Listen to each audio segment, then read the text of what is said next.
Nobody can stop this flow. Hallelujah. Hallelujah. ఎద్దు తరపు నుండి ఏ ఏ ఆటంకాలు రావచ్చు అనే విషయాల్ని మనం చూస్తున్నాం. దాని విషయమై మనం ధ్యానిస్తూ మత్తయి సువార్త 23వ అధ్యాయంలో ఉన్నాం. రండి అక్కడికే వెళ్దాం. 13వ వచనం నుండి, అయ్యో వేషధారులైన శాస్త్రులారా, పరిసయ్యులారా, మీరు మనుష్యుల ఎదుట పరలోక రాజ్యమును మూయుదురు. యేసు ప్రభు వారు స్వయంగా ఫేస్ చేస్తున్న ప్రాబ్లం, ఆ కాలంలోనైనా ఈ కాలంలోనైనా. కాలం ఎలా అయితే 2000 సంవత్సరాలు దాటిందో, నేను అంటాను పెరిగిందో సంఖ్యపరంగా, అలాగనే ఈ ఆటంకాలు కూడా అలాగనే పెరిగినాయి అంటున్నా. ఎందుకంటే పరలోక రాజ్యం సమీపించింది గనుక మారు మనస్సు పొందండి అని చెప్పుతున్న స్థాయి ఎలా ఉంది, అసలు పరలోక రాజ్యమునే మూసేస్తున్న స్థితి ఎలా ఉంది ఒకసారి ఆలోచించండి. యేసు ప్రభు ఉన్న కాలంలోనే ప్యారలల్గా ఇలా జరుగుతుంటే మన కాలంలో ఎలా ఉంటుంది? ప్రత్యక్షత లేకుండా మనం ముందుకు కదలడం కష్టం. పరలోక రాజ్యం చూడాలి అంటేనే ఒక జన్మ ఎత్తాలని, అది సంపాదించాలి అంటే, లేదా అందులోకి ప్రవేశించాలి అంటే 2 జన్మలు కావాలని మనం చూసాం. అటువంటిది పరలోక రాజ్యమునే మూసేస్తుంటే అసలు ఇది ఎంత భయంకరమైన స్థితి. మనం అక్కడనే ఆలోచన చేస్తున్నాం. చూడండి,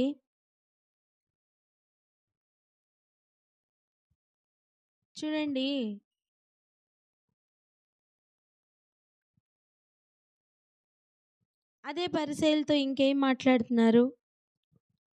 మీరు అందులో ప్రవేశింపరు అని నిశ్చయంగా చెప్పేస్తున్నారు. పరలోక రాజ్యమును మూయువారికి చెప్తున్న మాట, మీరు అందులో ప్రవేశింపరు. అంతేకాదు, ప్రవేశించు వారిని ప్రవేశింపనీయరు. ఇది ఎంత భయంకరమైన స్థితి, నేను అంటాను దౌర్భాగ్యపు స్థితి అంట.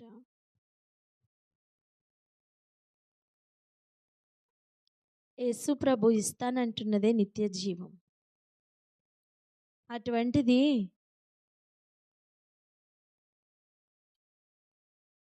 యేసు ప్రభు ఇస్తానంటున్నదే నిత్య జీవం కదా. అటువంటిది దానికి సంబంధించిన ఆ నిత్య రాజ్యమునకు చేరకుండా ఇలా ఆదిలోనే ఏది కనబడకుండా అన్నిటినీ మూసివేస్తున్న ఈ స్థితి చూడండి ఎంత భయంకరమో. ఇంకా ముందుకు వెళ్దాం. 15వ వచనం ఈరోజు చదువుదాం. 15, 16, 17 వచనాలు.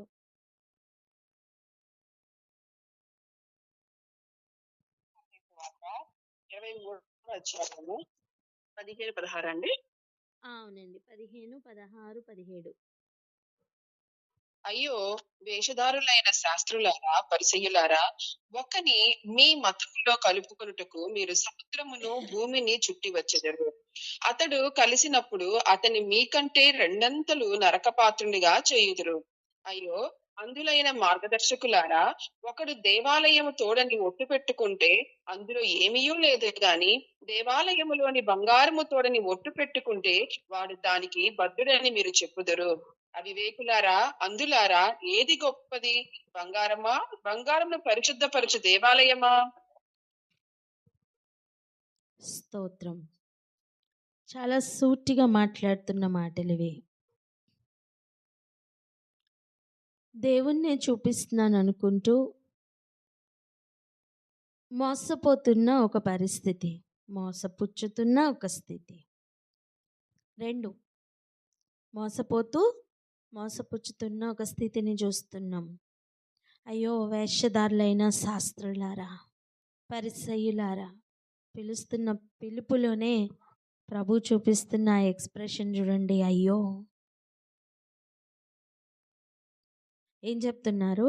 ఒకని మీ మత్తములో కలుపుకొనడానికి మీరు సముద్రమును భూమిని చుట్టి వచ్చెదరు. అంటే ఒకని మతంలో కలపడానికి లేదా కలుపుకోవడానికి ఎన్ని చూపిస్తారంటే, ఎంత కష్టపడుతూ పెడతారంటే అర్థం, కష్టపడతారు, కష్టపెడతారు. గ్రహిస్తున్నారా? ఒక వ్యక్తి నూతనంగా యేసయ్యని నమ్మాలంటే ఎన్ని ఆటంకాలు ఉన్నాయో చూడండి. మీరు సముద్రమును భూమిని చుట్టి వచ్చెదరు. అర్థం, అంత కష్టంగా చూపిస్తారు. నిజానికి ఒకడు దేవుని తెలుసుకోవాలి అంటే ఆ వ్యక్తి తెలుసుకోకుండా ఎంత కష్టపడతారని అర్థం. ఒకడు భూమిని సముద్రంను చుట్టి రావడం ఎంత కష్టం.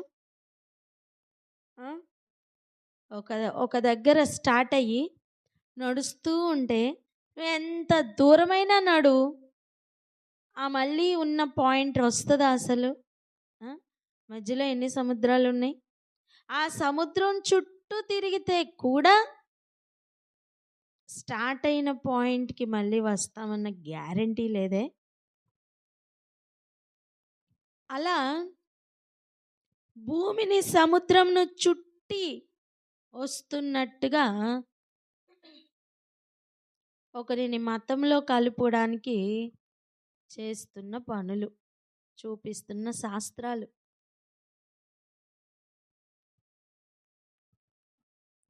అతడు కలిసినప్పుడు అతని మీకంటే రెండంతల నరకపాత్రునిగా చేయుదురు. అర్థం, మీరు కూడా నరకపాత్రులే. నరకపాత్రులు అంటే నరకానికే పాత్రులు, లేదా నరకానికి పాత్రులుగా చేస్తున్న క్రియలు, కార్యాలు. ఇప్పుడు చెప్తున్న విషయం చూడండి. కొత్తగా ఒక వ్యక్తి గనక వచ్చి చేరాలి అంటే ఆ వ్యక్తికి మన భాషలో చెప్పాలంటే చుక్కలు చూపిస్తున్న వాళ్ళు, మనకు అర్థమయ్యే భాషలో.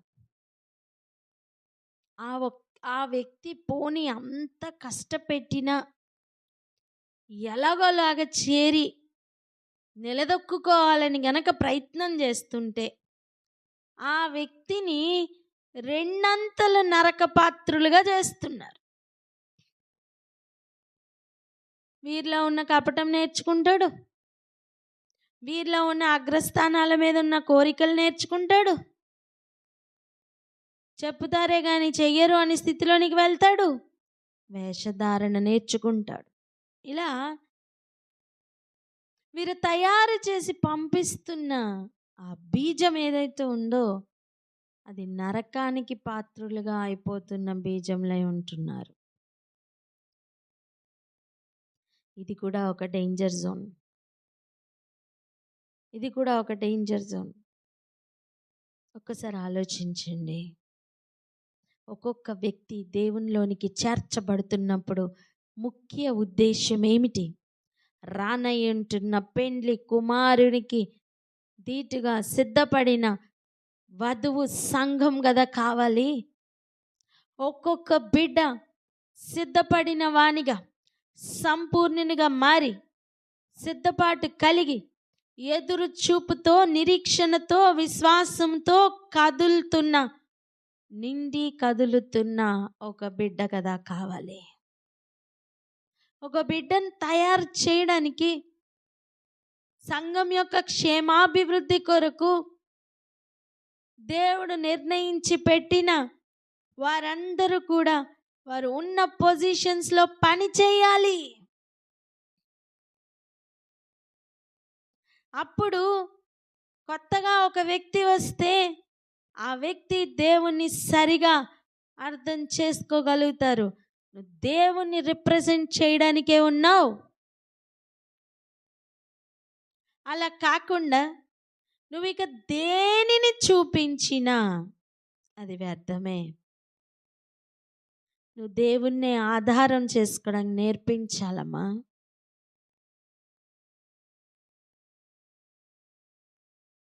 జస్ట్ అప్పుడే మారు మనస్సు పొందిన సమరయ స్త్రీ చూడండి, ఊరందరికీ వెళ్ళి తన సాక్ష్యం చెప్పి యేసు ప్రభు దగ్గరికి నడిపించిందండి. నిత్య జీవపు మాటలు మాకు దొరుకుతున్నాయని వాళ్ళకి అర్థమైందండి. అరే, ఈ స్థితి కంటే ఆ స్థితి మేలుగా కనిపిస్తుంది కదా. పరలోక రాజ్యపు తలుపులే మూసివేసినట్టుగా వారును ప్రవేశించకుండా ప్రవేశించు వారిని ప్రవేశింపనీయకుండా ఉండే స్థితి కంటే ఒకడు మతములోనికి చేరాలి అనుకుంటే వానికి కష్టక్లిష్టమైన సమస్యలన్నీ చూపించి, ఆచార వ్యవహారాలన్నీ చూపించి, బాబో ఇది నా వల్ల కాదని పారిపోయేటట్లుగా చేస్తున్న స్థితిగతులు చూడండి. అంతకంటే నీచమైన బ్రతికే అయినప్పటికీ కూడా మార్పు పొంది నేను చేసినవన్నీ నాకు చెప్పిన దేవుణ్ణి వచ్చి చూడండి అని చెప్పి పిలుస్తున్న పిలుపు గొప్పగా ఉంది కదా. ఇక్కడే ఆగి ఒకసారి ప్రార్థన చేద్దాం. అనేకులు దేవుని తెలుసుకోవాలనుకుంటున్నారు, కానీ సరి అయిన గైడెన్స్ దొరకక దూరమైపోతున్న అనేక మంది నిమిత్తం ప్రార్థన చేద్దామా? ఒకవేళ ఏదో రకంగా దేవుణ్ణి తెలుసుకుందాం కదా అనుకుంటే, ఇదిగో ఇలా వారికంటే రెండంతలు నరక పాత్రులుగా చేస్తున్న అనేక మంది, నేనంటాను కొండల మీద మృగాలకు ఆహారం అయిపోతున్న అనేక మందిని ప్రభువే కాపాడుతానని వాగ్దానం ఇచ్చారు కదా. అలా వారి కొరకు ఒకసారి ప్రార్థన చేద్దామా? గ్రహించిన వారు, దీని అర్జెన్సీ అర్థమైన వారు ప్రార్థన అందుకోండి.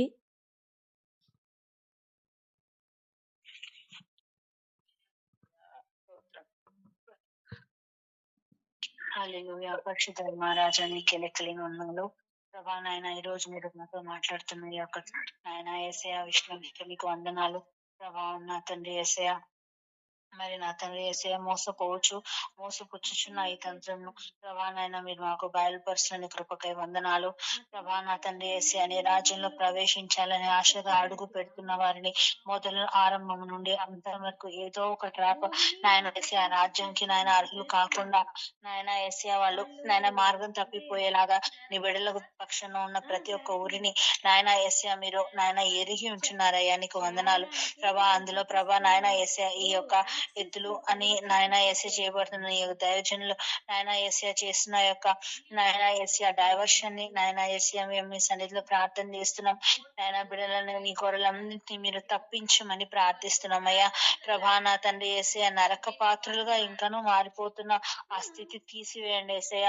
నాయన మేము నా తండ్రి యేసయ్య ఈజీగా మోసపోయేవారుగా ఉండక, సత్యం నుండి డైవర్ట్ అయ్యేవారుగా ఉండక, వస్తున్న ప్రతి డైవర్షన్ ని అధిగమిస్తూ ప్రభా హల్లెలూయా అధిగమిస్తూ ప్రభా నాయన సత్య మార్గంలోనే నాయన నడవగలుగుటకు కృపనివ్వండి ప్రభా. అలాంటి యొక్క నాయన యేసయ్య ఈ యొక్క భయంకరమైన అపవాది తంత్రంను నాయన మీరే నాయన యేసయ్య మరి మాకు ఈ రోజు బయలుపరిచినప్పుడే నాయన మా జీవితాల నుంచి తీసివేయండి. ఎంతమంది బిడ్డలు అయితే నాయన ఈ యొక్క తంత్రంలో బలి అయిపోతున్నారు, ఎంతమంది నా తండ్రి నిత్య జీవము పనుల్లోకే ప్రార్థనను వాడుతూ ప్రభా నాయన యేసయ్య ఈ లోకము కొరకే అని ప్రయాసపడుతున్నారు. మీరైతే నిత్య జీవమును నాయన యేసయ్య ఇవ్వడానికి వచ్చారు. ఆ నిత్య రాజ్యమును గురించిన ఆ యొక్క గ్రహింపు సిద్ధపాటు లేకుండానే అనేకులు ప్రభా ఈ భూమి మీద నాయన నీ బిడ్డలుగా నడుస్తున్నారు ప్రభా. వారిని నాయన ఆ సత్య మార్గంలో నడిపించకుండా డైవర్ట్ చేస్తున్న ఆ యొక్క అపవాది యొక్క ఏజెంట్స్ అందరినీ నాయన మీరు స్వాధీనపరచుకోండి. ప్రభా నాయన యేసయ్య వారి మారు మనసు దయచేయండి ప్రభా. వారు నా తండ్రి యేసయ్య ఆ నీ యొక్క గొర్రెలను నా తండ్రి చెదరగొట్టేవారుగా కాక సమకూరుస్తూ ప్రభా నీ రాజ్యానికి నాయన వారసులుగా సిద్ధపడుతున్న వధువులుగా నాయన యేసయ్య నీకు అప్పచెప్పుటకు నాయన మీరు ఇచ్చిన బాధ్యత నమ్మకంగా నాయన నెరవేర్చ కృప చూపించుకోమని యేసునామమున ప్రార్థిస్తున్నాను తండ్రి. హల్లెలూయా. ఇంకా చూద్దాం, చూడండి. అయ్యో అందులైన మార్గదర్శకులారా, ఇందాక భూమిని చుట్టి వస్తున్న సమయం వాళ్ళేమైనా అందులోనుందా? కళ్ళున్న వాళ్ళు అన్నమాట.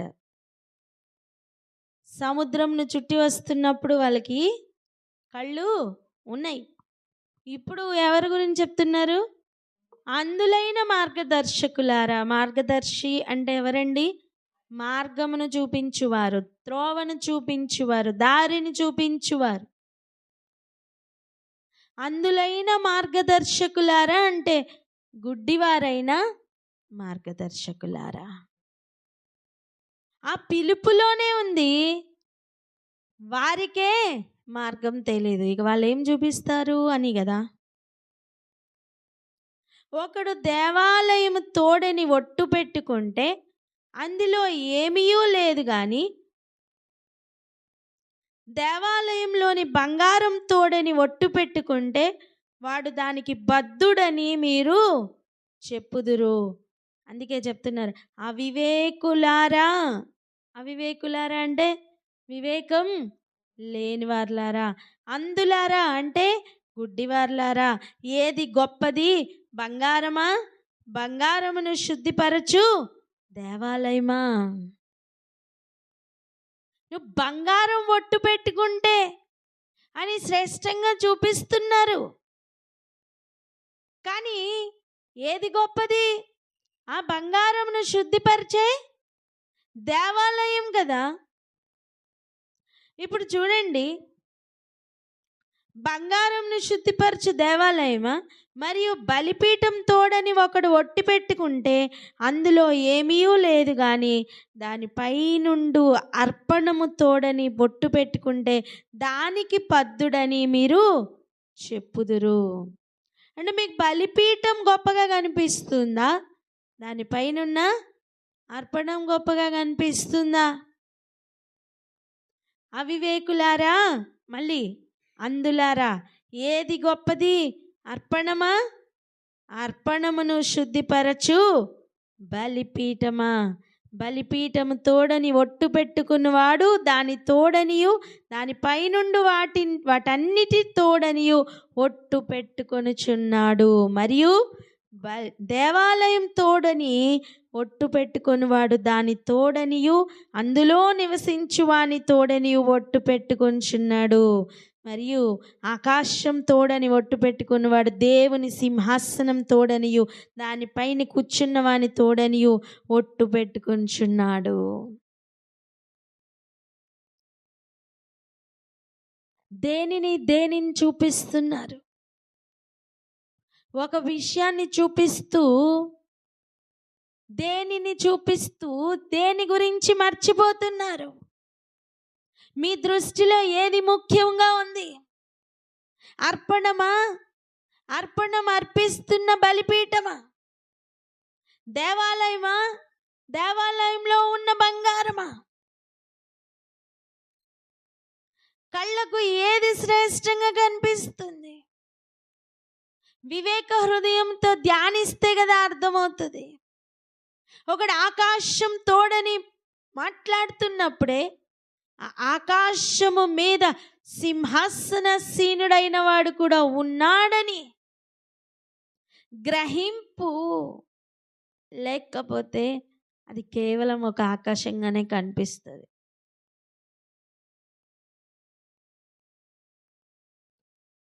ఆలోచిద్దాం.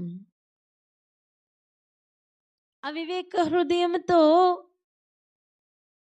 మార్గదర్శకులైన వారు అందులైతే వారు ఏం చూపిస్తారండి? వారే కనుగొనలేకపోతే వారు ఏం చూపిస్తారు? అడగండి ప్రశ్న. వారే కనుగొనలేకపోతే వారేం చూపించగలరు అని.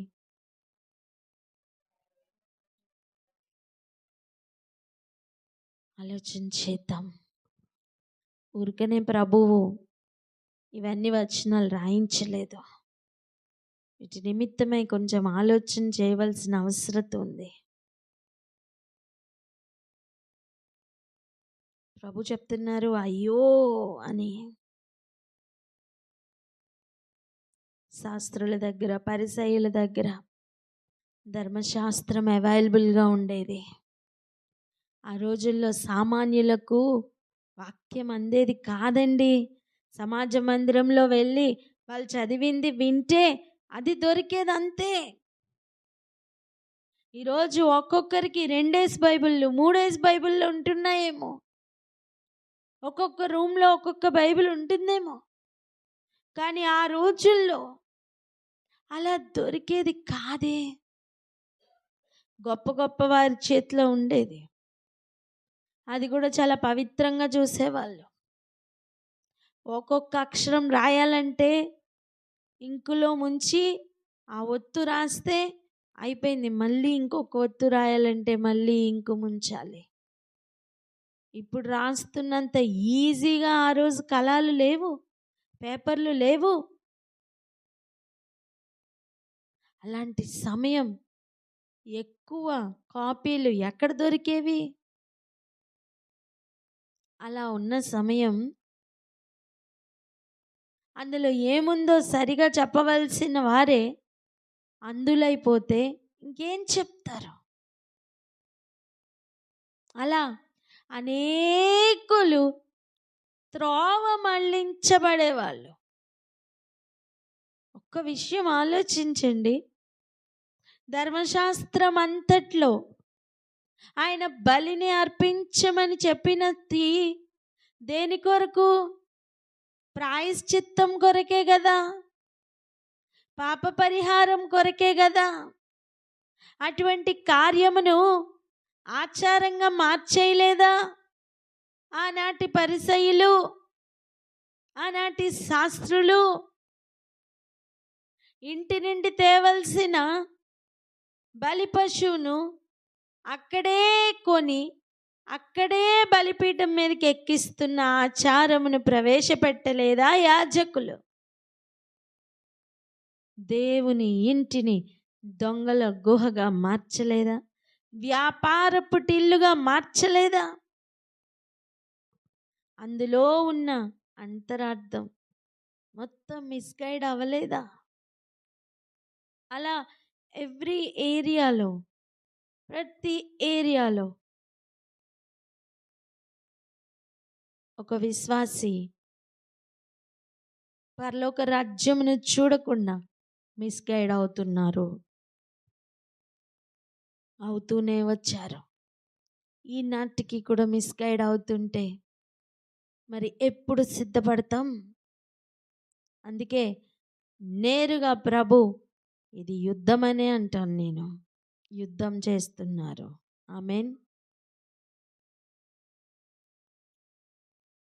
మార్గదర్శకుల్ని పట్టుకొని అందులైన మార్గదర్శకులారా అని చెప్తున్నారు అంటే ఎంత రోషం ఉంటే చెప్తారండి. ఎంత రోషం ఉంటే ఆ మాట యేసు ప్రభు పలికింటారండి. ఆ కాలంలో శ్రేష్టమైన వాటిని అంటే ఘనమైన వాటిని నీచముగాను, నీచమైన వాటిని ఘనముగాను చూపిస్తున్నారు.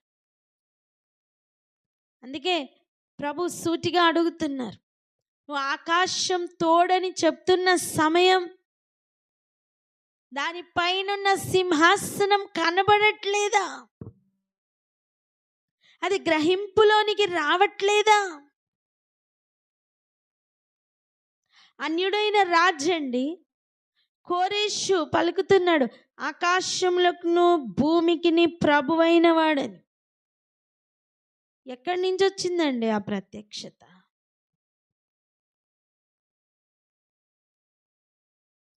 అటువంటిది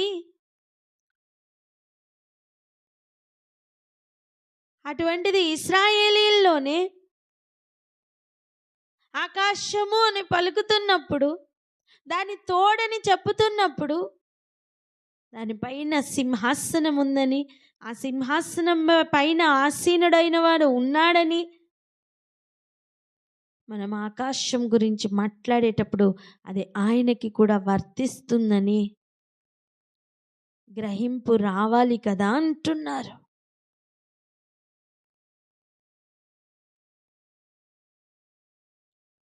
అందులైన మార్గదర్శకులుగా ఉండడానికి వీలు లేదు. ఈరోజు అటువంటి ఎద్దుల కోసం ప్రార్థన చేద్దాం. పరలోక రాజ్యంను మూసివేస్తున్నవారు, ఒకని మతంలో చేర్చుకొని రెండంతలుగా నరక పాత్రులుగా చేస్తున్నవారు, అండ్ ఏది ప్రాముఖ్యమైనదో అది చూపించకుండా, ఏది ప్రాముఖ్యం కానిదో దానినే ప్రాముఖ్యమైన దానిగా చూపిస్తూ డైవర్ట్ చేస్తున్నవారు, ఇదిగో ఈరోజు మార్పు పొందాలని ప్రార్థన చేద్దామా? ఇది ఒక బర్నింగ్ ఇష్యూ కాకపోతే ఈరోజు నువ్వు నేను వినట్లా, నువ్వు నేను చదవట్లా. దయచేసి ప్రార్థనలో ఏకీభవించండి.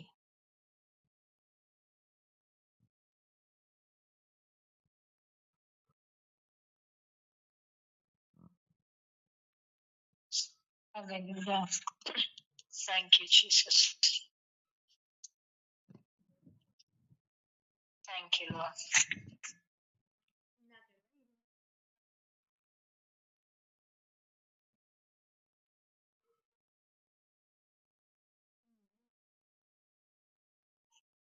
Hallelujah. Thank you, Jesus. ప్రార్థన చేసుకుందామండి. ఒకరి తర్వాత ఒకరు ప్రార్థన చేసుకుందాం. సో మనం ఈరోజు మత్తయి సువార్త చాప్టర్ 23 వర్స్ 15 నుండి 17 వరకు మనం డిస్కస్ చేసుకున్నాం. సో ఇక్కడ మనం నేర్చుకున్నది ఈరోజు ఏంటి అంటే, పరలోక రాజ్యమునకు ఎలా ప్రవేశించాలి, ఏ విధంగా ప్రవేశించ